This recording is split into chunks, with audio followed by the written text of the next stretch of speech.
মহিলাদের অনুভূতি তো আরো বেশি, কারণ তারা তো আরো বেশি কষ্ট পেয়েছে।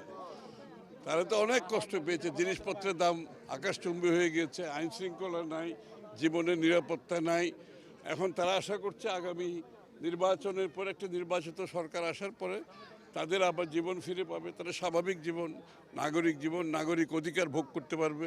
সবার মধ্যে একটা উৎফুল্লতা দেখা যাচ্ছে। আসলে আসলে অনেকে তো সমস্যা হচ্ছে তাদের জনগণের উপর আস্থা হারিয়ে তারা অন্য পন্থা অবলম্বন করলে তো আর দেশের আগামীর ভবিষ্যৎ, গণতন্ত্রের ভবিষ্যৎ ভালো হবে না। সবাইকে অনুরোধ করছি ওই সমস্ত পথ ছেড়ে দিয়ে গণতন্ত্রের পথে আসুন, জনগণের কাছে যান, জনগণের আস্থা অর্জন করেন। এটাই তো গণতন্ত্র। জনগণের আস্থা অর্জন না করে ইঞ্জিনিয়ারিং করলে তো কোনো লাভ হবে না।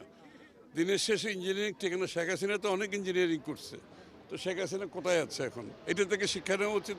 সারা জীবন বাংলাদেশের মানুষ এরকম ক্রান্তি লগ্নে বিএনপির উপর আস্থা রেখেছে, জিয়া রহমান সাহেবের সময় রেখেছে, দেশনেত্রী বেগম খালেদা জিয়ার সময় রেখেছে, আবারও তারেক রহমানের উপর আস্থা। জনগণের আস্থা অর্জন করতে হবে, জনগণের বিশ্বাস অর্জন করতে হবে। অনেক কিছু হতে পারে, যারা নির্বাচনকে বানচাল করতে চাইবে, যাদের আগামী নির্বাচনে জনগণের উপর আস্থা নেই, তারা তো অনেক কিছু করতে চেষ্টাও করতে পারে, কিন্তু এইসব করে তো গণতন্ত্রের পথ রুদ্ধ করতে পারবে না। এইসব করলে তারা জনগণের বিরুদ্ধে কাজ করবে, গণতন্ত্রের বিরুদ্ধে কাজ করবে, বাংলাদেশের মানুষের মালিকানা ফিরিয়ে দেওয়ার বিপরীতে কাজ করবে।